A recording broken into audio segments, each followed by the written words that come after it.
नमस्कार। मैं डॉक्टर अन्नू भाई सोनी आपके समक्ष फिर से एक बार उपस्थित हूँ कुछ बहुत ही समसामयिक और प्रासंगिक विषयों पर चर्चा करने के लिए। जैसा आप सभी इस बात से वाकिफ़ हैं कि भारत में 17वीं लोकसभा का कार्यकाल समाप्त हो रहा है और 18वीं लोकसभा के लिए निर्वाचन की प्रक्रिया शुरू होने वाली है। अब ये निर्वाचन की प्रक्रिया क्या होती है, निर्वाचन का काम कौन करता है, लोकसभा के निर्वाचन की पूरी प्रक्रिया किसके द्वारा संचालित की जाती है, आदर्श आचार संहिता क्या होती है, कब लागू होती है, इसके संबंध में हम चर्चा करना शुरू करते हैं। आमतौर से लोग आदर्श आचार संहिता के बारे में समाचार पत्रों में पढ़ते हैं। निर्वाचन के संबंध में लगातार, चुनाव के संबंध में लगातार राजनीतिक पार्टियों और पत्रकारों, मीडिया से जुड़े हुए लोग तमाम प्रकार की चर्चाएं नियमित रूप से प्रिंट मीडिया और इलेक्ट्रॉनिक मीडिया के माध्यम से करते रहते हैं। इससे आम लोगों को चुनाव से संबंधित कुछ न कुछ जानकारी होती रहती है, लेकिन उसके संबंध में एक व्यवस्थित हमारे पास कौन सा एक आधारभूत सिस्टम है जिसके सहायता से हम इतने बड़े देश और यहाँ की लोकतंत्री व्यवस्था में हम किस प्रकार से चुनाव करवाते हैं और उस चुनाव के माध्यम से हम अपने लिए एक लोकप्रिय सरकार चुनते हैं। देखिए, जब ये संविधान बना या इसकी बनने की जब प्रक्रिया थी, तब संविधान सभा में इस बात को लेकर के एक सार्थक विचार विमर्श हुआ था कि निष्पक्ष चुनाव ये एक मतदाता का, एक नागरिक का, एक वोट देने वाला जो व्यक्ति है, जो सरकार को चुनने की दिशा में आगे बढ़ता है, ये उसका एक प्रकार से मूलभूत अधिकार है। इसे मौलिक अधिकारों के समक्ष माना जाना चाहिए, लेकिन इसे मौलिक अधिकारों के रूप में अंगीकृत नहीं किया गया, लेकिन इसको एक अलग से संविधान में एक अलग से पार्ट के रूप में एक्सेप्ट किया गया, जिस पार्ट को अपन निर्वाचन का ही पार्ट कहते हैं, निर्वाचन का अध्याय कहते हैं। ये संविधान का जो है 15वां अध्याय है। यहीं पर से हम अपनी बात को शुरू करते हैं कि भारत में चुनाव कराने के लिए, यूं कहिए निष्पक्ष चुनाव कराने के लिए, to conduct the fair election in India, we have a election commission. हमारे पास एक चुनाव आयोग है, निर्वाचन आयोग, और एक संवैधानिक संस्था है। संवैधानिक संस्था होने के साथ साथ ये एक स्वतंत्र, जिसको आप कह लें, इसके पास ऑटोनॉमी है, एक स्वायत्त संस्था है। और एक स्वायत्त संस्था होने के नाते ये देश में लोकतंत्री व्यवस्था को बनाए रखने के लिए और निष्पक्ष चुनाव कराने के लिए न सिर्फ अधिकृत है, बल्कि यह उसका एक प्रमुख कार्य भी है। अब यहाँ पे प्रश्न उठता है कि चुनाव आयोग, इलेक्शन कमीशन के बारे में भारतीय संविधान की अनुच्छेद 324 और 324 के, यूं कह लीजिए, उसकी जो अनुच्छेद के जो और भाग हैं 324 के 1, 2, 3, 4, 5, 6, इसमें चुनाव आयोग के गठन, संगठन, उसके बारे में प्रावधान किए गए हैं।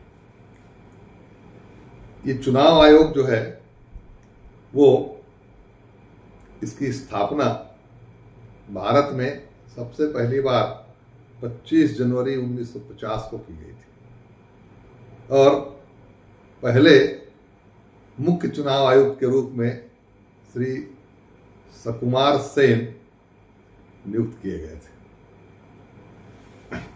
अभी वर्तमान में श्री राजीव कुमार जी हमारे चुनाव आयोग के चीफ इलेक्शन कमिश्नर हैं श्री अनूप चंद्र पांडे और श्री अरुण गोयल जी, ये चुनाव आयुक्त हैं।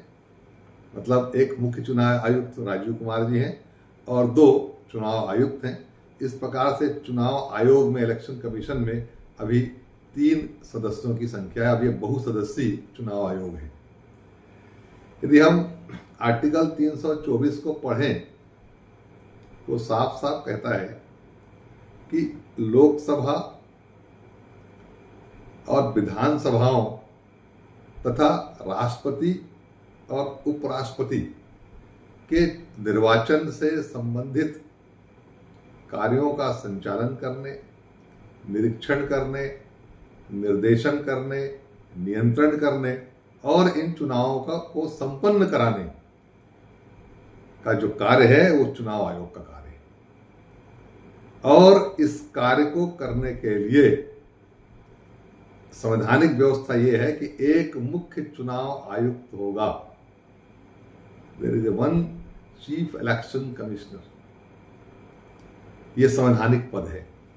और उसके साथ साथ कहा गया है कि चीफ इलेक्शन कमिश्नर या मुख्य चुनाव आयुक्त की नियुक्ति महामहिम राष्ट्रपति जी करेंगे।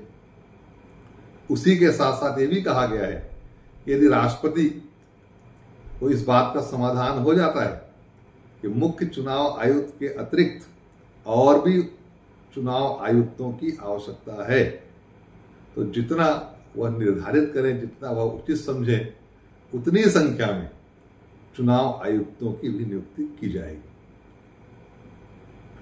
ठीक, ये चुनाव आयुक्त और मुख्य चुनाव आयुक्त जो होंगे वो पूरी चुनावी व्यवस्था का निर्देशन, नियंत्रण और निरीक्षण करेंगे और लोकसभा, विधानसभाओं के चुनाव, राष्ट्रपति और उपराष्ट्रपति के निर्वाचन की सारी प्रक्रिया को संचालित करेंगे। देखिए, नगर निगम के, नगर पालिका के और पंचायतों के चुनाव आयोग संचालित नहीं करता है। इसके लिए हर राज्य में राज्य चुनाव आयुक्त है, राज्य चुनाव आयोग है, स्टेट इलेक्शन कमीशन है, जो इन प्रकार के चुनाव की व्यवस्था करता है। अब आगे चलें कि ये जो चीफ इलेक्शन कमिश्नर है, इनकी जो नियुक्ति है ये 6 वर्ष के लिए होती है या 65 साल की आयु तक ये अपने पद पे रह सकते हैं, जो भी पहले खत्म हो जाए। इसी प्रकार की व्यवस्था चुनाव आयुक्तों के लिए भी है। मुख्य चुनाव आयुक्त को यदि हटाना है तो उसे संसद में महाअभियोग ला करके ही हटाया जा सकता है। जिस प्रकार से सुप्रीम कोर्ट के जज को हटाने के लिए या हाईकोर्ट के जज को हटाने के लिए जो संसद में महाअभियोग की जो प्रक्रिया होती है, उस प्रक्रिया के चलते जिस प्रकार से उन्हें हटाया जा सकता है, उसी प्रकार की व्यवस्था मुख्य चुनाव आयुक्त को उसके पद से हटाने के लिए है। लेकिन जो चुनाव आयुक्त हैं उनके लिए व्यवस्था नहीं है। वे मुख्य चुनाव आयुक्त की सिफारिश पर राष्ट्रपति के द्वारा हटाए जा सकते हैं। ठीक है, पहले ये बात थी कि एक मुख्य चुनाव आयुक्त का ही प्रावधान था और ये भी बात उसमें साफ साफ लिखी है कॉन्स्टिट्यूशन में कि मुख्य चुनाव आयुक्त के अतिरिक्त यदि महामहिम राष्ट्रपति को इस बात का समाधान हो जाता है या वो इस निष्कर्ष पर पहुंचते हैं कि मुख्य चुनाव आयुक्त के अतिरिक्त और भी वहां पे चुनाव आयुक्त कमीशन में या चुनाव आयोग में होने चाहिए, तो वो जितना उचित समझे उतनी संख्या में चुनाव आयुक्तों की नियुक्ति कर सकते हैं। ये बात पहले थी, अभी भी संविधान में व्यवस्था है, लेकिन 1993 में सरकार ने पहले अध्यादेश जारी किया, फिर एक अधिनियम पारित किया। उसका नाम है चुनाव आयुक्त की सेवा शर्त अधिनियम 1990। इसके अंतर्गत चुनाव आयोग को बहुसदस्यीय बना दिया गया और कहा गया कि चुनाव आयोग में मुख्य चुनाव आयुक्त के अतिरिक्त और भी सदस्य होंगे और इसको TN. Seshan versus union of India के मामले में सुप्रीम कोर्ट ने भी इसको सही माना और कहा कि इससे 324 की व्यवस्थाओं का कोई सीधा सीधा उल्लंघन नहीं हो रहा है और चुनाव आयोग बहुसदस्यीय हो सकता है, इसमें कोई गलत बात, कोई अनुचित नहीं है। ये तो हुई चुनाव आयोग की बात। अब प्रश्न उठता है कि चुनाव आयोग चुनावी कार्य के संचालन के लिए कौन कौन सी काम करता है, क्या करता है। तो जो चुनाव आयोग के जो मुख्य कार्य हैं, वो उसमें पहला काम है मतदाता सूची तैयार कराना और मतदाता सूची को अपडेट करना। उसको निरंतर अपडेट करने की आवश्यकता होती है। इसलिए प्रत्येक चुनाव से पूर्व वो राज्य के चुनाव अधिकारियों की सहायता से, उनके सहयोग से वो जो मतदाता सूची है उनको तैयार करवाता है। उसमें किसी प्रकार की कोई चीज़ें जोड़ने की, मतदाता सूची में नाम जोड़ने की, नाम हटाने की जो प्रक्रिया होती है उसे कहते हैं मतदाता सूची को अपडेट करना। ये अपडेट करने की कार्यवाही भी जो है, ये चुनाव आयोग करता है। इसमें वो राज्य स्तर पर राज्य चुनाव आयोग या स्टेट जो रिटर्निंग अफसर होते हैं, राज्य के मुख्य निर्वाचन अधिकारी, इनकी मदद लेता है। और जब चुनाव आयोग चुनाव के कार्य के लिए महामहिम राष्ट्रपति से या किसी स्टेट के गवर्नर से जब अनुरोध करता है कि उसे पर्याप्त इस संबंध में सहायता या पर्याप्त व्यक्तियों की या अधिकारियों की आवश्यकता है, तब राज्य और केंद्र सरकार चुनाव आयोग के इस अनुरोध को स्वीकार करते हुए उसे आवश्यक संसाधन है ना उपलब्ध कराते हैं, ताकि वो मतदाता सूची का काम, मतदाता सूची को तैयार करने का काम और मतदाता सूची को अपडेट करने का काम समय रहते कर सके। दूसरा इसका मुख्य काम है, जिसको ऐसे मैंने पहले ही बताया था, कि लोकसभा, विधानसभाओं और राष्ट्रपति तथा उपराष्ट्रपति के निर्वाचन संबंधी कार्य को संपन्न कराना। इसके लिए वो चुनाव की तारीख घोषित करता है ना, और जितने भी चुनाव से संबंधित और भी कार्य हैं उन कार्यों को संपन्न करता है। उसका निरीक्षण, नियंत्रण, निर्देशन, ये सबका सब शामिल है। इसके अलावा चुनाव आयोग राजनीतिक दलों की मान्यता के संबंध में विचार करता है। नवीन राजनीतिक दलों को मान्यता देता है। किसी राजनीतिक दल की मान्यता के संबंध में यदि कोई प्रश्न चिन्ह खड़ा हुआ है, कोई विवाद है, उसका निराकरण करता है। और राजनीतिक पार्टियों को चुनाव के लिए राजनीतिक चुनाव चिन्ह भी आवंटित करता है। इसके अतिरिक्त कभी किसी संसद में चुने गए किसी सांसद या विधानसभा के लिए चुने गए किसी विधायक की योग्यता या उसके चुनाव लड़ने के संबंध में अनर्हता या अर्हता के संबंध में कोई विवाद उत्पन्न होता है, तो ऐसे विवाद को निपटाने के लिए वो महामहिम राष्ट्रपति या महामहिम राज्यपाल जो होते हैं राज्य के, उन्हें आवश्यक सलाह भी देता है। यानी उसको एक एडवाइजरी जुरिस्डिक्शन भी है इस मामले में। तो ये चुनाव आयोग जो है एक बहुत ही महत्वपूर्ण भूमिका अदा करता है लोकतंत्री व्यवस्था के अंतर्गत चुनाव संपन्न कराने में।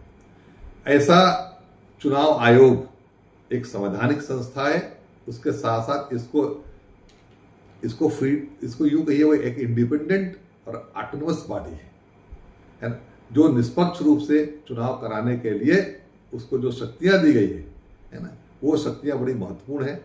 वो बिना किसी पक्षपात के, बिना किसी राजनीतिक या बिना किसी सरकारी दबाव के, बिना किसी कार्यपालिका के दबाव के, बिना किसी राजनीतिक दबाव के निष्पक्ष होकर के अपना कार्य संपन्न करता है, ताकि लोकतंत्री व्यवस्था जो है वो कायम रहे और लोकतंत्र में जो सरकार के चुनने की जो प्रक्रिया जो हमारे भारत में हम लोगों ने जिसे आत्मसात किया है, वो उसका अस्तित्व बना रहे और वो निरंतर प्रगति करे।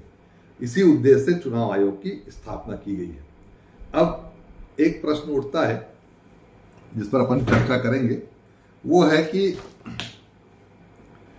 चुनाव आयोग यदि एक स्वायत्त संस्था है तो उसमें जो नियुक्तियां होती है, क्या उसके लिए कोई प्रक्रिया है क्या उसके लिए किसी प्रकार के, जिस प्रकार से उच्चतम न्यायालय और उच्च न्यायालय के न्यायाधीशों की नियुक्ति के लिए एक कॉलेजियम सिस्टम डेवलप किया गया है, क्या उस प्रकार की कोई व्यवस्था चुनाव आयोग के संबंध में है कि नहीं है?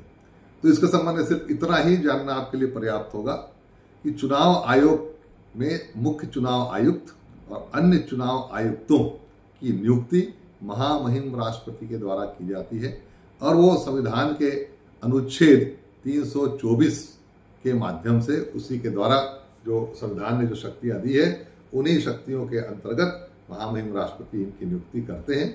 इनकी क्या कानूनी या इनकी क्या शैक्षणिक योग्यता होनी चाहिए, इसके संबंध में संविधान में कोई भी स्पष्ट प्रावधान नहीं है। व्यवहार में यह देखा गया है कि भारतीय प्रशासनिक सेवा के वरिष्ठ अधिकारियों की नियुक्ति मुख्य चुनाव आयुक्त के रूप में और चुनाव आयुक्तों के रूप में सामान्य तौर से की जाती है। एक बात और आपके जानने लायक है कि भारत में चुनाव आयोग के जो मुखिया होते हैं, जो चुनाव आयुक्त, उनकी क्या शक्तियां हैं और उन शक्तियों का वो व्यवहारिक रूप से कितना सफल प्रयोग कर सकते हैं या करते हैं, इसके बारे में एक अवेयरनेस की पहले बहुत कमी थी। लोग चुनाव आयोग के बारे में ज़्यादा कुछ जानते नहीं थे। लेकिन 1990 के बाद जब टी.एन. शेषन भारत के मुख्य चुनाव आयुक्त बनकर के आए, तब उन्होंने राजनीतिक दलों को और आम जनता को बड़े शिद्दत से और बड़ी अनोखे अंदाज में उन्होंने चुनाव आयोग की शक्तियों से लोगों को परिचित कराया। उन्होंने ये स्थापित कर दिया कि चुनाव आयोग के समक्ष किसी भी राजनीतिक दल की मनमानी नहीं चलेगी और चुनाव आयोग इतना सक्षम संस्थान है कि वो निष्पक्ष चुनाव कराने के लिए कितनी कठोरता से वो कार्य कर सकता है, इसका एक अप्रतिम उदाहरण टी.एन. शेषन साहब ने पेश किया था। टी.एन. शेषन साहब के ठीक पहले वी.एस. रमादेवी भारत में मुख्य चुनाव आयुक्त नियुक्त की गई थी। वो, जहां तक मेरी जानकारी का प्रश्न है, वो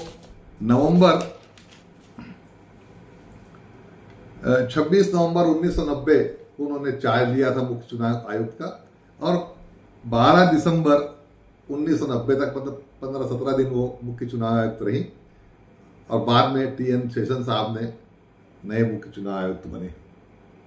ये इलेक्शन कमीशन जो है, इसके बारे में आज हम लोगों ने चर्चा की। अगली जो चर्चा हमारी होगी वो होगी आदर्श चुनाव संहिता पर। हो सकता है इस वीडियो को देखते समय, ये जब तक ये वीडियो अपलोड हो, आप तक पहुंचे, तब तक हो सकता है कि आदर्श आचार संहिता, चुनाव आचार संहिता लागू हो जाए, लेकिन अभी लागू नहीं हुई है। जो खबरें छन करके आ रही है उसके हिसाब से चुनाव आयोग 16 अप्रैल को चुनाव या मतदान की तिथि घोषित करेगा, ऐसा लोगों का मानना है। लेकिन अभी तक के चुनाव आयोग ने चुनाव की तिथि की घोषणा नहीं की है। जैसे ही चुनाव की तिथि की घोषणा होगी, आदर्श आचार संहिता लागू हो जाएगी। तो ये प्रश्न उठेगा कि आखिर आदर्श आचार संहिता क्या है, ये किन लोगों के ऊपर लागू होता है, इसमें कौन कौन सी बातें हैं, कितने दिन तक, कितनी अवधि तक के ये लागू रहता है, ये कब समाप्त होता है, क्या ये आदर्श आचार संहिता क्या ये कोई कानून है। तो इन सब मुद्दों पर, इन सब बातों पर हम अपने अगली मुलाकात में आपसे फिर चर्चा करेंगे। तब तक के लिए इजाजत दें। नमस्कार।